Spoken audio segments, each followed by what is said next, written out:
Assalamualaikum warahmatullahi wabarakatuh. 92,1 FM Radio Pesona, stasiun informasi terbaikmu. Selamat siang Pesona Inspira. Apa kabarnya nih di siang hari ini, di hari libur, hari Kamis tanggal 23 Mei 2024. Vali hadir nemenin Pesona Inspira semuanya karena di saat ini ada program menarik yakni Bincang Pendidikan dari Dinas Pendidikan Pemuda dan Olahraga atau Distikpora Wonosobo. Dan saat ini Valia juga sudah ditemani oleh dua tamu spesial yang akan membahas soal Stop Bullying, tingkatkan kolaborasi kompetensi. Ada dua narasumber yang sudah hadir di Radio Pesona FM. Ada Bapak Haryanto FPD selaku pengawas SMP di Kecamatan Wonosobo, Watu Malang, dan Wadas Lintang. Kemudian juga ada Ibu Wahyu Dwi SPD yang merupakan pengawas juga di daerah Kecamatan Leksono, Selomerto, Sukoharjo, dan Wadas Lintang. Pesona Inspira, hari ini kita mau bahas soal stop bullying dan kolaborasi kompetensi. Jadi untuk Pesona Inspira yang mungkin ingin bertanya-tanya atau mungkin ada sedikit keluh kesah, pengen curhat, pengen berbagi cerita, boleh bergabung ya di line WhatsApp di 0823 2383 9996. Oke, baik. Langsung aja kita kenalan dulu dengan dua tamu kita nih. Halo, selamat siang Pak Haryanto dan Bu Wahyu. Selamat siang. Selamat siang Mbak Valia. Selamat siang. Semangat nggih Bu? Ya, semangat. Ini hari liburnya, akhirnya kita harus bersiaran. Betul sekali kali. Nggak apa-apa ya. Nggak apa-apa ya. Kita harus mematuhi profesional sesuai dengan tugas kita. Betul sekali. Oke Pak Haryanto, mungkin bisa diceritakan dulu nih pengawas SMP itu apa sih Pak? Untuk saya sendiri dulu ya. Ya. Ya. Untuk pengawas itu sebenarnya memang sudah ada sejak dahulu, sejak pendidikan itu mulai dikenalkan di Indonesia. Nah, pengawas itu sebenarnya tugasnya kalau awalnya dulu sebagai pengendali. Nah, ini sesuai dengan Perdirjen yang terbaru ini baru muncul, yaitu Perdirjen nomor 4831 bahwa peran pengawas sekarang itu sebagai pendamping. Nah, jadi itu lebih identik ke kemitraan terhadap kepala sekolah yang ada di Dinas Pendidikan, terutama kalau kami itu di SMP, berarti kami berperan sebagai mendampingi para kepala yang ada di SMP itu sendiri Kak Velia. Oke, jadi itu seperti kepanjangan tangan dari Distikpora gitu nih Pak? Betul sekali ya. Oke. Meneruskan informasi-informasi yang ada dari Distikpora ke sekolah-sekolah dan sekaligus juga memonitor apakah itu sudah dijalankan atau belum. Oke. Terus kalau Bu Wahyu Dwi SPD ini kan saya manggilnya Bu Wahyu, Bu Dwi atau sama saja Mbak. Apa aja ya, nggak yang penting jangan Bu SPD gitu ya. Bu Wahyu kan juga pengawas SMP ya. Mungkin bisa diceritakan sebelum menjadi pengawas SMP tuh pengalaman kerjanya gimana sih Bu? Oh iya. Kalau pribadi saya ya Mbak Valia, sebelum menjadi pengawas itu kami jelas menjadi guru dulu. Ya, setelah jadi guru kami berdua, ada satu teman lagi ya Pak Hari, ada Bu Sundari, itu kami dulu sebagai guru dulu, terus diberi tugas untuk menjadi kepala sekolah, dan kebetulan Kementerian Pendidikan itu ada program guru penggerak Pak Ari ya.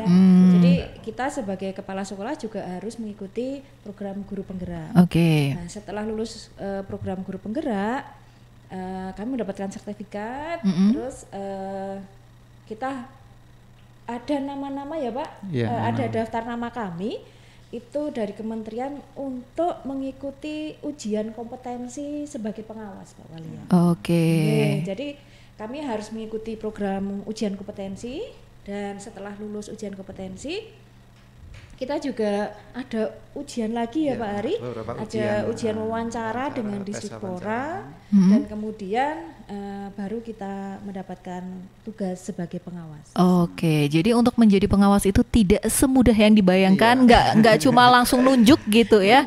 Tadi pengalamannya step by step dulu dari guru, kepala sekolah, kemudian tadi ada tesnya gitu ya. Itu juga ada lagi Mbak Walia. Apa tuh Bu? Kita juga ada satu apa ya Pak, persyaratan ya Pak, satu persyaratan yang sebenarnya itu secara pribadi. Jadi ada apa Pak Hari namanya? Rekam jejak. Setiap Bapak Ibu yang lulus ujian kompetensi nanti direkam jejaknya bagaimana. Ada tim yang ke sekolah-sekolah kami yang dulu-dulu mereka mencari informasi-informasi ya tentang kita, apakah itu berkompeten atau tidak secara perilaku sehari-hari dan lain-lain itu. Jadi artinya di cross check juga langsung ke lapangan gitu ya. Beneran nggak nih orang ini nih rajin, beneran nggak nih orang ini bekerja di sini gitu ya. Luar biasa ya. Sebentar lagi semoga bisa jadi presiden juga. Waduh, ketinggian ya. Jadi pasangan keberapa ini? Oke Pak Haryanto dan Bu Wahyu, ini kan kita tema hari ini adalah stop bullying, tingkatkan kolaborasi kompetensi ya. Memang kalau ngomongin bullying tuh nggak ada habisnya ya, apalagi kalau skalanya nasional nih ya. Betul. Untuk cerita yang terbaru tuh ada di Kabupaten Indramayu yang ini nih anak SD yang dibully sama teman-teman sekolahnya gitu ya.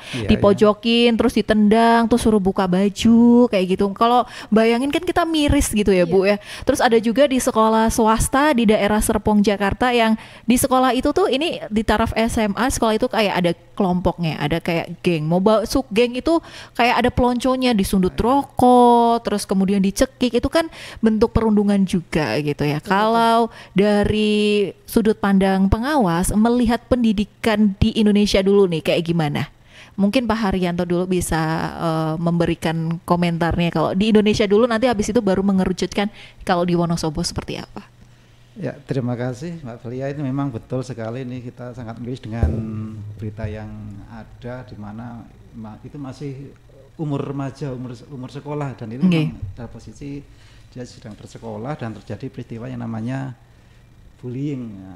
Dan bullying itu tingkatannya sudah sangat ekstrim karena selain fisik juga ada secara verbal juga, dan itu juga akan menyebabkan trauma yang sangat mendalam bagi anak itu, dan kita memandang itu sebuah hal yang sangat luar biasa, kejadian luar biasa, dan itu jika dibiarkan itu akan berdampak sangat negatif. Itu bisa memberi inspirasi pada orang lain juga untuk ikut-ikut melaksanakannya. Jadi perlu ada penanganan khusus, bahwa kalau kejadian itu dibiarkan itu semacam sekarang posisinya sedang emergensi itu berarti kalau sudah seperti itu. Jadi kita di dunia pendidikan atau kurikulum sekarang ini saja juga sudah menekankan bagaimana untuk meningkatkan nilai karakter.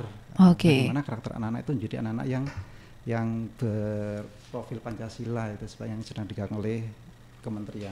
Betul. Jadi artinya sekarang sekolah nggak cuma harus ngajarin mata pelajaran aja, tapi juga harus ngajarin yang hal-hal yang sifatnya personal improvement, karakteristik gitu ya. Kalau dari sudut pandang Bu Wahyu nih, kalau pendidikan di Wonosobo seperti apa? Kalau untuk saat ini pendidikan di Wonosobo sudah semakin baik ya Pak Valia. Ini buktinya sangat banyak sekali ya Pak Hari. Dinas Pendidikan Kabupaten Wonosobo ini juga sudah banyak melakukan inovasi-inovasi baru terhadap pendidikan, baik dalam proses pembelajaran maupun juga dari peningkatan sumber daya manusianya Mbak Valia. Jadi dengan seperti itu juga akan berdampak pada berkurangnya mungkin bullying di sekolah ya Pak Hari, karena itu akan berdampak juga pada rapor pendidikan di satuan pendidikan Mbak Valia. Mempengaruhi penilaian terhadap institusi pendidikan tersebut. Kalau ini nih kita jujur-jujuran aja, kalau di Wonosobo di waktu-waktu saat ini atau beberapa waktu kemarin yang nggak terlalu lama, apakah masih ada kasus-kasus bullying atau perundungan yang dilaporkan dan didengar oleh Bu Wahyu dan Pak Haryanto? Pak Hari dulu. Saya dulu. Kalau kasus bullying ada di Wonosobo, memang kami pernah mendapat beberapa laporan dari beberapa guru bahwa di sekolah itu ada berita seperti ini, misalnya dengan anak-anak saling mengejek, dan itu juga termasuk bullying ya. Nah, kami telusuri dan kami sikapi sampai sejauh mana anak-anak itu melakukan kegiatan bullying itu. Nah, tentu saja kita berkoordinasi dengan teman-teman kepala sekolah dan teman-teman guru di sekolah yang terjadi itu. Kita harus segera lakukan tindakan, jangan sampai itu merembet. Bahkan itu bisa meningkat yang lebih ekstrim lagi, karena biasanya kalau nanti akan ada saling membuli, akan semakin meningkat itu kejadiannya. Iya betul. Ngapunten kalau boleh tahu, itu tuh kejadian bullying yang masih ada di Wonosobo, kalau dalam hitungan misalkan 1 bulan tuh ada berapa kasus gitu, atau 6 per 1 tahun tuh ada berapa kasus sih Pak? Kalau misalnya untuk jenis-jenis bullying bersifat verbal kan jenis bullying kan ada dua, ini ada verbal dan non verbal. Oke. Kalau yang bersifat hanya sebagai omongan atau ejek-ejekan itu ini memang sementara masih sering ya. Masih sering, cukup terjadi. sering. Bahkan bisa kalau dihitung, kalau misalnya ada yang lapor itu bisa setiap saat lapor. Cuma karena itu di tingkat anak-anak, kadang-kadang anak-anak itu karena yang kita tahu itu menjadi kebiasaan. Nah, ini sudah mulai terlihat seperti itu. Jadi seperti biasa. Jadi tidak menganggap itu bullying gitu. Sehingga itu sebenarnya cukup berisiko kalau itu dibiarkan. Tapi kalau untuk yang bersifat ekstrim sampai ke fisik ya, itu sampai saat ini kita selama saya di sekolah itu belum ada ya. Laporan. Semoga nggak ada ya. Semoga saja tidak ada, karena kalau ada itu pasti harus segera diatasi. Betul. Valia juga berharap biar nantinya tuh nggak ada bullying, entah itu verbal ataupun non verbal. Tapi ngomongin tadi udah sempat spill ada jenis-jenis bullying. Mungkin bisa dijelaskan juga. Emang bullying itu kebagi-bagi apa aja selain tadi non verbal, fisik? Mungkin ada ilmu-ilmu yang perlu dibagikan. Secara kan ini pendengar Radio Pesona juga macam-macam ya. Latar belakangnya siapa tahu ada hal yang bisa bermanfaat gitu. Iya, terima kasih Mbak Valia. Izin menjawab Pak Ari. Iya, monggo. Iya. Kalau sepanjang yang kita pelajari ya Pak Ari, kalau jenis-jenis bullying itu ada 6 Mbak Valia. Ya, yang pertama adalah kontak fisik langsung ya Mbak. Iya. Di sana itu pelaku bullying itu mendorong, menendang, menjambak, itu termasuk bullying ternyata Mbak. Oke. Ya, terus jenis yang kedua itu kontak verbal langsung. Kontak verbal langsung. Iya, ini yang berupa tindakan mengancam, mempermalukan, mengganggu, memberi panggilan nama. Nah, ini yang kadang sering terjadi Mbak Valia di sekolah. Iya, benar. Yang dipanggil adalah nama bapaknya. Iya, itu untuk mungkin bercandaan ya Mbak Valia. Ternyata itu termasuk jenis bullying Mbak Valia. Oh, iya. Dan merendahkan, kadang mungkin dalam bentuk fisik ya Pak Valia, intimidasi, memaki dan menyebarkan gosip buruk. Lah ini sampai di anak-anak SD saja masih ada seperti itu ya Pak. Iya, itu SD juga sering terjadi seperti itu. Lah jenis yang ketiga Mbak Valia, itu ada perilaku nonverbal langsung, tadi sudah disebutkan Pak Hari ya. Tindakan bullying melihat dengan sinis, jadi kita menatap dengan sinis saja itu termasuk. Itu udah termasuk bullying. Wah, jadi harus tadi hati-hati Mbak ya. Valia ketemu saya memandang sinis itu ternyata itu bullying. Enggak, tadi saya nggak memandang sinis. Enggak sinis. Dengan tentang penampilan, ekspresi, merendahkan, mengancam, mengejek, menjulurkan lidah juga termasuk Mbak Valia. Kalau kita ngeledek gitu, itu juga termasuk bullying ternyata ya. Oke. Sampai melakukan kekerasan fisik lah itu yang non verbal langsung Mbak. Terus yang keempat itu ada jenis bullying perilaku non verbal tidak langsung. Itu berupa memanipulasi persahabatan, mengucilkan atau mengabaikan, mengirimkan surat kaleng sampai mendiamkan seseorang. Silent treatment kalau orang sekarang tuh anak sekarang bahasanya silent treatment. Silent treatment tuh Mbak Valia itu berarti bullying ikutnya ya. Kalau misalkan dalam satu circle Bu, misalkan ada 5 anak berteman. Biasanya kalau teman-teman sekolah kan kayak gitu ya, ada geng gitu ya. Terus yang 4 tuh diajakin misal ke acara ulang tahun, yang satu nggak diajakin. Itu termasuk. Mbak Valia pernah dulu ya? Pernah Bu. Itu berarti termasuk bullying, tapi tidak merasa kalau sedang bullying ya Mbak. Kadang tuh ngerasa, cuma kan orang sekarang tuh bahasanya gini ya Bu ya, alah lu aja yang baper gitu ya. Padahal itu betulan ternyata bentuk negatif ya. Bentuk negatif atau salah satu jenis bullying juga. Oke. Jenis yang keempat ya Mbak. Sekarang jenis yang kelima itu pelecehan seksual. Nah, ini juga sangat-sangat ekstrim ya Mbak. Tadi yang diceritakan Mbak Valia tadi, tindakan bullying ini termasuk dalam kategori kekerasan fisik dan verbal ternyata. Ini dua-duanya tidak hanya fisik saja tapi juga verbal.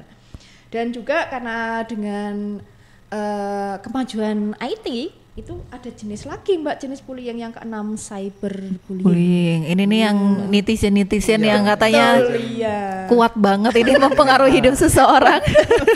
Dan itu kadang-kadang malah tidak terlihat tapi terasa. Betul, tidak terlihat tapi bisa merusak psikologi seseorang. Betul, dan mungkin juga Pak Hari mungkin termasuk yang baperan itu ya Mbak. Terkena cyberbullying ini Mbak. Oke. Tadi jenis-jenis yang paling umum kan yang kita tahu itu tuh kayak yang fisik ya. Tapi ternyata yang tidak fisik pun termasuk dalam jenis bullying. Ini yang banyak masyarakat nggak sadar. Itu bisa aja terjadi nggak cuma di dunia pendidikan, bahkan kayak di area-area perkantoran atau mungkin di dunia perkantoran juga tadi kayak julirin lidah itu ngeledek tuh niatnya ngeledek ternyata bullying gitu kan. Tidak mau bersalaman aja sudah termasuk kan Pak? Betul. Iya, Gitu. bullying, Tidak mau bersalaman. Gini kayaknya perlu ini ya Bu ya. Mungkin perlu dibuat semacam penjelasan atau infografis jenis-jenis bullying gitu ya biar masyarakat tuh tahu. Jadi kalau misalkan ada orang yang sensitif itu nggak soalnya saat ini ya Bu ya, orang-orang misalkan merasa kecewa, merasa sedih, itu tuh selalu dibalikannya atau di counternya tuh dengan Allah baper aja gitu. Allah bawa perasaan banget, Allah gitu sensitif amat. Padahal itu benar-benar bentuk bullying. Sangat terasa bagi para korban sebenarnya. Iya benar Pak. Orang tuh jadi pada overthinking akhirnya kayak gitu tuh, benar. Oke, ini ilmu baru ya. Ternyata hal-hal yang kesannya remeh-temeh ternyata bentuk bullying juga. Terus apakah hal-hal seperti itu yang sifatnya tuh tidak bisa kita buktikan dalam bentuk foto atau mungkin dalam bentuk video kayak misalkan tadi memandang remeh gitu ya atau memandang sinis. Apakah itu bisa dilaporkan juga? Sebenarnya semua bentuk bullying bisa dilaporkan. Lagi sekarang di sekolah-sekolah kan sedang giat-giatnya dibentuk sebuah tim yang khusus menangani itu. Ini saking perhatiannya pemerintah terutama pendidikan itu membentuk sebuah tim yang namanya tim TPPKS namanya. Kepanjangan dari? Jadi tim penanggulangan kekerasan sekolah. Jadi ada tim khusus dan itu bisa dijadikan sebagai tempat untuk mengadu. Melaporkan. Nah, jika tadi itu yang misalnya tidak ada bukti hanya menjulurkan lidah misalnya, itu anak yang menjadi korban itu yang mengadu itu dari timnya atau harus segera menindaklanjuti, walaupun itu belum ada bukti. Nah, apalagi kalau sudah ada saksi yang melihat, itu lebih memperkuat. Dan itu juga harus langsung ditangani oleh tim itu sendiri supaya tidak merembet ke teman-temannya gitu. Betul. Kalau kita masyarakat umum kan taunya tuh kalau bullying ya yang kena berdampak korban ya. Apakah sebetulnya bullying itu cuma memberikan dampak pada korban atau bisa juga memberikan dampak pada orang lain atau pihak lain, misalkan orang yang melihat menjadi saksi atau bahkan ke pelakunya? Sangat bisa tuh Mbak. Bisa ya, gimana tuh Bu penjelasannya Bu? Iya, kan saya mohon izin Mbak Valia, saya jelaskan dampak dari bullying ya. Ada 3, itu dampak yang pertama itu dampak pada korban dulu ya Mbak. Dampak pada korban itu bisa memicu depresi, stres, gangguan tingkatan mental, terus memicu kemarahan itu untuk korban. Yang kedua ada dampak lagi untuk menurunkan tingkat kecerdasan anak dan juga kemampuan analisis anak. Iya, saking stresnya, saking tertekan ya. Iya, karena tertekan. Terus ada lagi dampak yang ketiga pada anak-anak yang mendapatkan perilaku bullying akan menurunkan secara kemampuan nilai akademis. Iya, itu untuk yang korban ya Mbak. Betul. Terus untuk dampak dari pelaku itu biasanya 1. Yang pertama itu perilaku perubahan dari pelaku bullying, dia akan cenderung lebih agresif Mbak.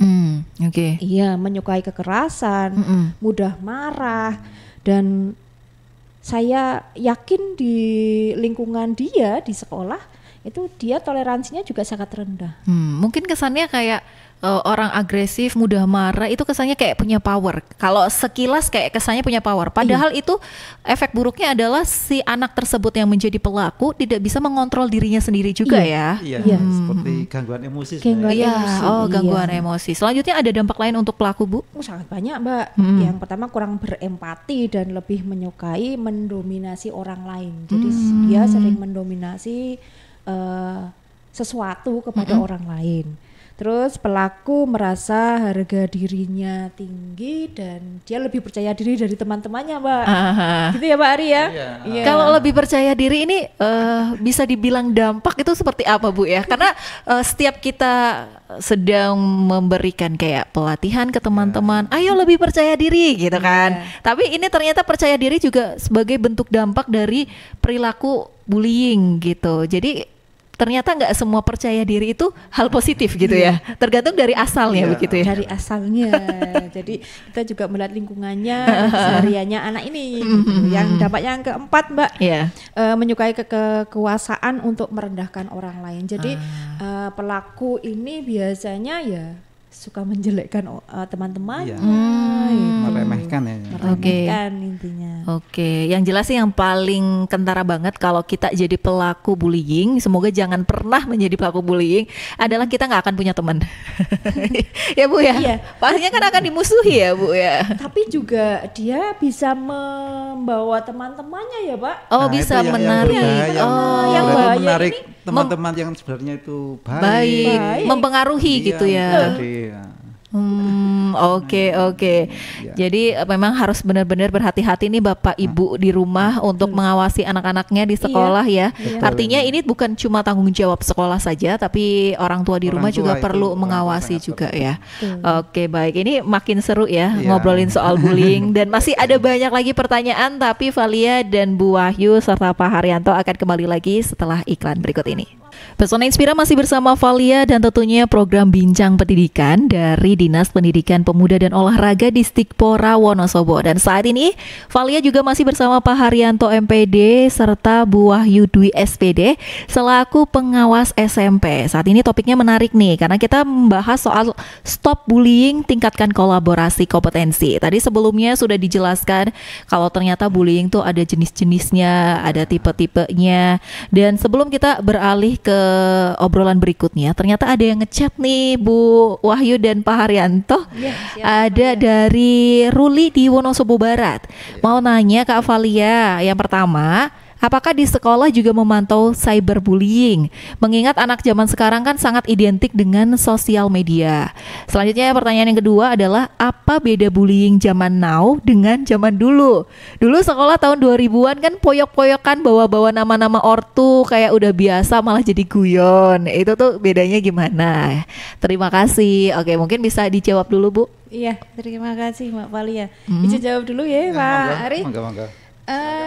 Tadi pertanyaan pertama itu apakah sekolah itu memantau cyberbullying ya, Betul. Mbak Valia?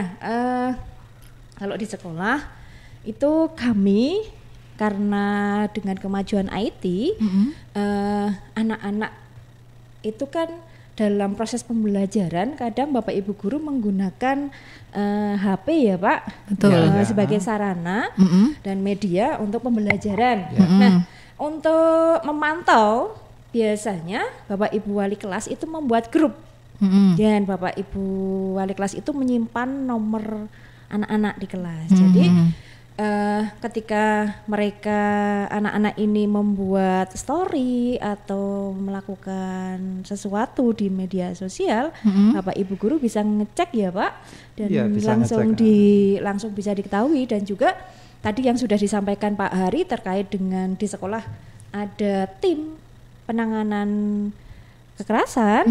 Jadi karena anak-anak juga masuk dalam tim itu ya Pak. Jadi kalau mereka melihat, mengetahui juga langsung bisa dilaporkan kepada penanggung jawab di sekolah. Artinya dipantau dengan cara tadi gitu ya. Dan kami juga di sekolah membuat grup dengan wali murid ya Pak. Jadi wali murid juga nanti tahu, jadi informasi yang terjadi di sekolah kepada putra-putri beliau di sekolah langsung bisa diinformasikan Mbak Valia. Itu tuh grupnya itu per sekolah atau gimana Bu berarti? Per kelas biasanya. Per kelas. Per kelas yang diadmin oleh wali kelas biasanya. Oh gitu, geng. Tadi pertanyaan yang kedua Bu, apa perbedaan bullying zaman now sama dulu? Kalau dulu kan poyok-poyokan kayak biasa gitu, karena memang kalau dulu kan nggak yang seintens saat ini ya, pemilihan diksinya juga, ngeledeknya itu tuh masih memang sifatnya ringan. Kalau sekarang tuh kayak gimana? Sebenarnya sama saja. Sama aja ya, itu sudah termasuk bullying itu ya. Dulu karena tidak begitu dihiraukan ya. Nah, sekarang dengan dampak-dampak yang sudah mulai kelihatan dari saling poyo-poyoan, apalagi pakai nama orang tua itu yang sering itu, kadang-kadang anak sudah mulai berani melapor, Pak saya itu tadi dipanggil nama ayah, bapak ya, apa itu panggil-panggil lah, itu kadang-kadang membuat mereka juga merasa minder, sehingga perlu ada penanganan khusus juga, walaupun dengan dulu ya sama, cuma karena dulu itu masih belum begitu terasa, sehingga sekarang banyak dampak yang disebabkan ya harus mungkin karena dulu juga pengaruh dari gadget belum ada ya, jadi orang-orang juga menganggapnya belum seberat itu dampaknya ke personal gitu. Karena Valia ingat zaman SMA juga banyak banget panggilan yang ibaratnya ada teman Valia yang dipanggilnya si Dobol. Memang kalau ngomong omong besar gitu, tapi panggilnya si Dobol kayak gitu. Ada ternyata itu bentuk bullying juga ya untuk saat ini ya. Oke, baik. Kalau misalnya itu yang paling itu sebenarnya juga dipenuhi tergantung dengan yang menerima. Kalau yang menerima itu senang, kan ada kalau nggak apa-apa kali itu mungkin tidak begitu masalah. Tapi kalau yang dipanggil orang tua itu biasanya rata-rata tuh bete ya. Kalau soalnya kan kadang gini Mbak Fania, kan ada anak-anak yang punya mental ya Pak, mental kadang dibully juga ada yang cengenges biasa saja, tapi juga ada yang tadi Mbak Valia sudah sampaikan, ada yang baperan ya langsung. Dia punya ekspresi yang menangis lah atau sedih. Intinya berarti kalau merasa langsung tersinggung, kecewa, itu bukan bentuk baper, tapi sudah masuk ke ranah bullying. Tapi kalau yang menerima itu tidak tersinggung, tidak kecewa, itu bullying juga atau tidak?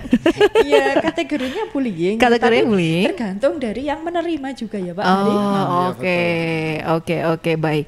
Valia juga ini jadi inget cerita-cerita masa SMA karena banyak banget ya kalau kayak gini kan zaman dulu kayaknya poyok-poyokan itu udah yang hal biasa gitu ya. Tapi zaman sekarang itu luar biasa karena bisa mempengaruhi mental. Sekarang mau bahas cara ngatasi bullyingnya itu tuh gimana biar tidak mempengaruhi kehidupan si korban atau teman-teman di sekitarnya. Oke, saya dulu ya, Mbak Iru ya. Nah, untuk cara mengatasi bullying itu terutama pada para pelaku. Kalau pelakunya itu anak-anak, ada beberapa hal yang bisa kita lakukan, Mbak Valia itu. Nah, di antaranya yang pertama itu mengajak anak-anak untuk konsultasi. Kita mendengar apa yang mereka keluhkan. Jadi kita sebagai pendengar yang baik bagi mereka. Semua curhat kita tampung. Nah, itu membuat anak nanti menjadi lebih tenang. Bagaimana untuk mendorong anak tersebut biar mau curhat, Pak? Kadang ada yang nggak berani curhat tuh. Karena takutnya nanti kalau dicurhatin pelakunya tahu malah aku tambah dibully kayak gitu. Nah, tentu saja itu ada beberapa teknik sebenarnya. Ada beberapa teknik. Ini secret atau bisa dibagi? Bapak Ibu guru sebenarnya itu bisa. Tapi dari pengamatan Bapak Ibu guru di sekolah itu sebenarnya udah kelihatan anak itu merasa tertekan atau tidak. Nah, nanti kita akan mendekati ada kenapa, bagaimana. Nah, itu mulai muncul. Nah, kita terus kejar pertanyaan. Nah, baru nanti mereka bisa melakukan apa yang mereka unek-unekan, sehingga kita bisa mengetahui kejadiannya seperti apa. Oke, selanjutnya cara mengatasi berikutnya. Yang kedua itu kita harus dukung penuh terhadap anak-anak yang menjadi korban itu, supaya mereka menjadi percaya dirinya menjadi meningkat lagi, karena biasanya kalau udah dibully itu mereka percaya dirinya akan anjlok, bisa seanjlok-anjloknya. Benar, karena percaya dirinya anjlok, akhirnya malah nggak berani ngomong apa-apa gitu ya. Kemudian juga mengingatkan anak bahwa balas dendam itu tidak baik. Jadi jangan sampai terjadi yang namanya balas dendam, karena balas dendam itu bukan solusi, dan jika itu terjadi itu kita akan saling berlanjut. Kita membalas, mereka membalas lagi, dan akhirnya pasti semakin membesar itu. Jadi jangan sampai ada balas dendam. Kemudian mengajar anak untuk melakukan hal-hal yang disukainya. Itu tugas-tugas di sekolah masing-masing untuk memberikan fasilitas yang lengkap, baik itu fasilitas tempat bermain maupun kegiatan-kegiatan yang dilakukan di sekolah seperti ekstra dan lain-lain itu akan menyebabkan anak-anak akan aktif dalam kegiatan sehingga kegiatan bully-membuli itu seminimal mungkin bisa dikurangi. Oke. Kurang itu. Kemudian untuk yang pelaku sendiri juga kita ada beberapa treatment itu yang dilakukan. Yang pertama jelas ada penanganan langsung. Tentu saja penanganan yang dilakukan ke anak yang melakukan itu tidak boleh di depan orang lain. Karena itu bisa saja ada dua kemungkinan. Yang pertama dia malah menjadi semakin percaya diri, bangga kadang-kadang kalau dihukum di depan anak-anak. Yang kedua mungkin bisa menjatuhkan mereka juga, juga kita tidak dibolehkan jatuhkan anak itu di depan teman-temannya, harus tersendiri terpisah sehingga apa yang menjadi dampak dari kegiatan itu tidak terlihat. Kemudian bisa juga dengan pada anak itu dengan diberi bimbingan, dibimbing dengan cara dibimbing itu anak-anak bisa terpantau minimal selang beberapa lama supaya kelihatan kalau misalnya pembimbingan itu tidak bisa berjalan dengan lancar baru kita lakukan konsultasi khusus dengan psikolog seperti itu. Oke, yang jelas tadi pencegahannya banyak dan salah satu untuk pencegahan biar pelakunya ini cara mengatasi bukan pencegahannya, cara mengatasi si pelaku ini salah satunya adalah dihukum tapi dihukumnya jangan di depan umum gitu ya Pak ya. Betul. Karena kalau dihukum depan umum akhirnya dia jadi korban lagi gitu. Dia habis jadi pelaku langsung jadi korban nanti takutnya malah jadi pelaku lagi gitu ya. Yang malah itu bisa bapak ibu gurunya. Oke baik, kalau penyebab nih Pak, kalau ngomongin soal bullying penyebabnya kan banyak. Sebetulnya ada kategori khusus nggak sih kalau dalam ilmu pendidikan nih bullying tuh ada penyebab khususnya A, B, C gitu, ada kategori gitu atau enggak sih Pak? Mungkin Bu Wahyu bisa membantu menjawab. Iya Mbak Valia, kalau faktor utama penyebab seseorang terkena bullying ya Pak, itu biasanya anak-anak ini dari keluarga tidak harmonis ya Mbak, di rumah ya Pak. Jadi di sekolah kadang anak-anak ini kadang mencari perhatian dari Bapak Ibu guru. Jadi Bapak Ibu guru juga perlu pendekatan personal kepada anak-anak yang kadang di kelas mencari perhatian, kan perhatian yang dia lakukan itu kan banyak sekali Mbak. Kadang dia tidak mau melakukan apa yang ditugaskan oleh Bapak Ibu guru atau mereka bersikap berbeda dengan yang lain ya Pak. Itu kadang juga penyebabnya itu kadang ada senioritas di sekolah. Itu juga mempengaruhi terjadinya bullying di sekolah Mbak Valia. Apalagi mau mendekati PPDB ya. Iya. Biasanya itu Valia ngalamin tuh. Waktu zaman-zaman SMP, SMA awal itu masih ada yang namanya MOS tapi MOS-nya melonco. MOS-nya itu melonconya itu seolah-olah itu masa orientasi tapi ngena banget di hati, capek di fisik juga. Tapi untuk saat ini kayaknya udah nggak ada MOS yang seperti itu ya Pak Bu ya. Nggak boleh Mbak. Nggak boleh ya. Betul. Terus kalau misalkan ini kan tadi kita kembali ke topik awal adalah stop bullying dengan tingkatkan kolaborasi dan kompetensi gitu ya. Sebetulnya kompetensi seperti apa sih yang diperlukan untuk bisa menghentikan kasus-kasus perundungan atau bullying? Kompetensi itu kan kemampuan ya Mbak. Nah untuk mengatasi bullying ini juga salah satu yang sudah diprogramkan dari Dinas Pendidikan ya Pak, untuk sekolah membuat tim penanggulangan untuk kekerasan di sekolah. Sekolah juga harus melakukan kolaborasi Mbak Valia dengan orang tua.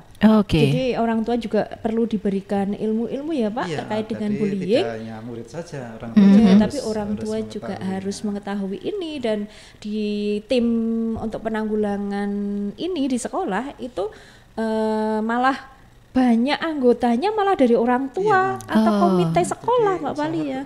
Ya betul. Jadi tim yang dari sekolah itu mengikutsertakan dari orang tua itu sendiri supaya lebih terpantau. Jadi komite itu dimasukkan dalam tim ini juga sebagai penyambung lidah dari sekolah Pak kepada orang tua untuk mengatasi bullying yang ada di sekolah. Jadi di rumah nanti juga Bapak keluarga terutama ya Pak bisa memberikan perhatian kepada putranya di rumah, sehingga itu juga akan menekan bullying terjadi di sekolah. Oh, oke. Ini pertanyaan menarik. Ada satu pertanyaan yang Vali ingin tanyakan, tapi Iya. karena masih ada commercial break yang harus diputarkan, Iya. kita Siap. bakal balik setelah commercial break berikut ini. Siap. Pesona Inspira masih bersama Valia di Bincang Pendidikan dari Dinas Pendidikan Pemuda dan Olahraga Disdikpora Wonosobo.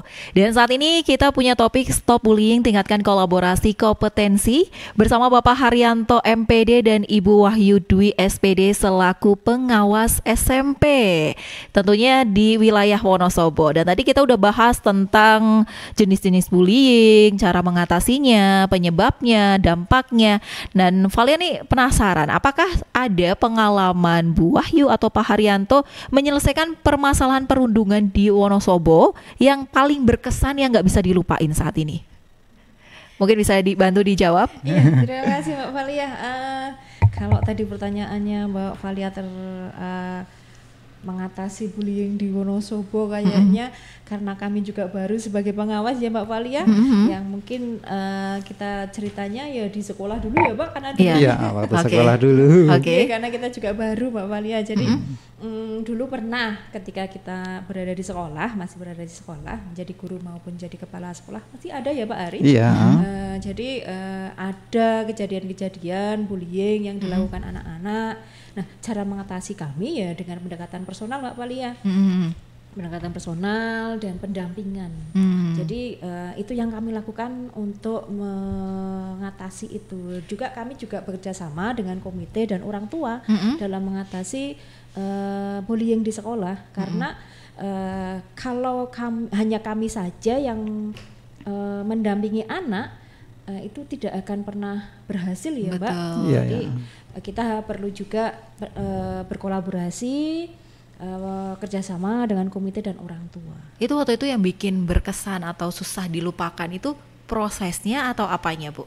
Yang jelas prosesnya, Prosesnya, ya Pak. ah. Prosesnya Mungkin pasti itu- kita kadang kejar-kejaran dengan Iya, anak. betul. Kadang kita juga anak itu kadang berani dengan kita, marah dengan kita. Jadi nanti kita ketemu dengan orang tua di sekolah menangis karena merasa Betul, itu malah "Oh, saya- kenapa anak saya seperti ini. Oke, Gitu, oke, Mbak oke. Valia. Gimana Pak Saya Haryanto? malah pernah itu hampir sama sebenarnya prosesnya itu waktu itu dibullying karena anak itu dalam hal kemampuan itu kurang. Nah, Oke. jadi dikucilkan oleh teman-teman. Nah, kita melakukan pendampingan terhadap anak itu, memberi motivasi dan yang jadi proses itu setelah dia lulus.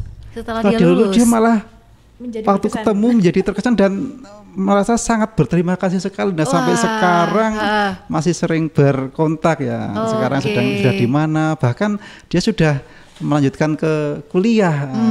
itu Padahal dulu itu dia dianggap paling tidak mampu. Padahal oke. yang membuli pun malah sekarang tidak Itu dia sekolah. tuh dulu tuh sebagai korban apa pelaku? Korban. Sebagai Korban. korbannya. Korban. Oke. Itu yang bikin berkesan ya. Ternyata Iya. udah lulus masih ingat sama Masih ingat. perjuangan Bapak Ibu Bahkan- gitu ya.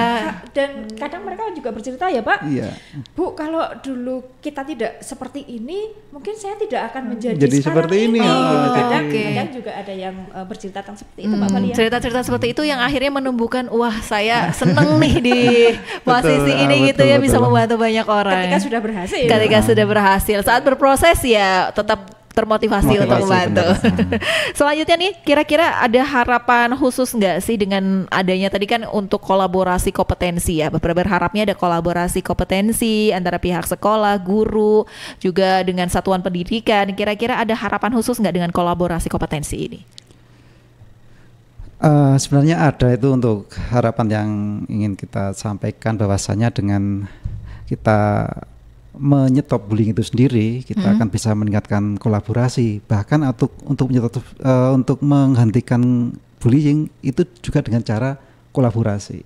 Karena kalau dilakukan sendiri itu hasilnya saya yakin tidak akan maksimal. Tapi kalau dari semua pihak ikut andil, dari sekolah, dari guru, dari orang tua, bahkan dari anaknya itu sendiri juga ikut berperan aktif, insya Allah untuk bullying ada di Indonesia khususnya di Wonosobo itu bisa dikurangi lah, diminimalisasikan mungkin. Oke, artinya harapannya adalah dengan adanya kolaborasi bisa benar-benar menghentikan si bullying atau perundungan yang ada di Wonosobo khususnya dan Indonesia Betul pada sekali, umumnya Mbak gitu Lia. ya. Ini karena kita sudah pukul 3.00, Iya, artinya ya. sudah waktunya Tidak terasa. untuk berpamitan. Kira-kira ada pesan atau mungkin closing statement dalam bentuk pesan atau nasihat untuk orang tua murid atau siswa dalam hal ini tadi, stop bullying. Iya, saya dulu Mbak Iya, Ari. Ma, ya. monggo. Nanti Pak Ari bisa menambahkan ya Mbak Fali. Iya. Kalau saya kepada Bapak Ibu Kepala Sekolah maupun Bapak Ibu Guru di sekolah, itu monggo kita membuka diri untuk memberikan perhatian kita kepada anak-anak di sekolah ya Pak Ari. Iya. Jadi kita menyediakan waktu kita untuk memberikan perhatian khusus kepada anak-anak. Jadi kadang banyak juga yang tidak kerso untuk membuka dirinya untuk memberikan perhatian ke anak, sehingga anak kadang di kelas maupun di sekolah memberikan tingkah laku, memberikan apa ya, semacam action yang itu mengharapkan perhatian dari Bapak Ibu Guru. Jadi monggo itu juga kepada pendidik yang di sekolah-sekolah juga lebih perhatian kepada anak didiknya, Pak Wali. Mungkin juga ada tambahan mungkin dari Pak Ari? Kalau tadi untuk pendidikan, untuk satuan pendidikannya, Oh iya, siap. untuk satuan pendidikan yang ada di Wonosobo khususnya untuk selalu memberikan pemahaman, pembiasaan. Jadi selain pemahaman juga melakukan pembiasaan, saling berkoordinasi. Nah, jadi selain berkoordinasi juga berkolaborasi seperti tadi yang sudah kami sebutkan, kemudian meningkatkan kompetensi untuk berinovasi dalam upaya mencegah bullying itu sendiri supaya bullying itu tidak terjadi lagi. Harapannya semua tadi yang diucapkan oleh Bu Wahyu dan Pak Haryanto bisa terwujud ya. Akhirnya bisa benar-benar menghilangkan itu yang namanya bullying atau perundungan dalam istilah apapun, entah silent treatment, entah apapun itu ya. Dan semoga juga Pesona Inspira cukup bisa terbaharukan informasinya, karena selama ini kan nggak tahu kalau bullying itu ternyata ada hal yang contoh yang remeh gitu ya. Ternyata itu jadi insight baru untuk kita semua. Untuk Pesona Inspira semua yang mungkin saat ini merasa kayaknya bincang-bincang tentang pendidikan kurang deh, mau lagi dong, tungguin aja karena kita masih punya jadwalnya. Nanti di masa yang akan datang di minggu depan juga ada. Jadi untuk saat ini Vali ucapkan terima kasih banyak untuk kehadiran Pak Haryanto dan Bu Wahyu. Sama-sama. Terima kasih juga untuk ilmunya, sudah berkenan meluangkan waktu liburannya untuk berbagi manfaat. Terima kasih banyak untuk Pesona Inspira juga yang sudah bergabung di 92,1 FM. Dan akhir kata, saya Pak Haryanto juga Bu Wahyu undur diri dulu dari ruang dengar Pesona Inspira. Dan wassalamualaikum warahmatullahi wabarakatuh. Waalaikumsalam warahmatullahi wabarakatuh. Baru saja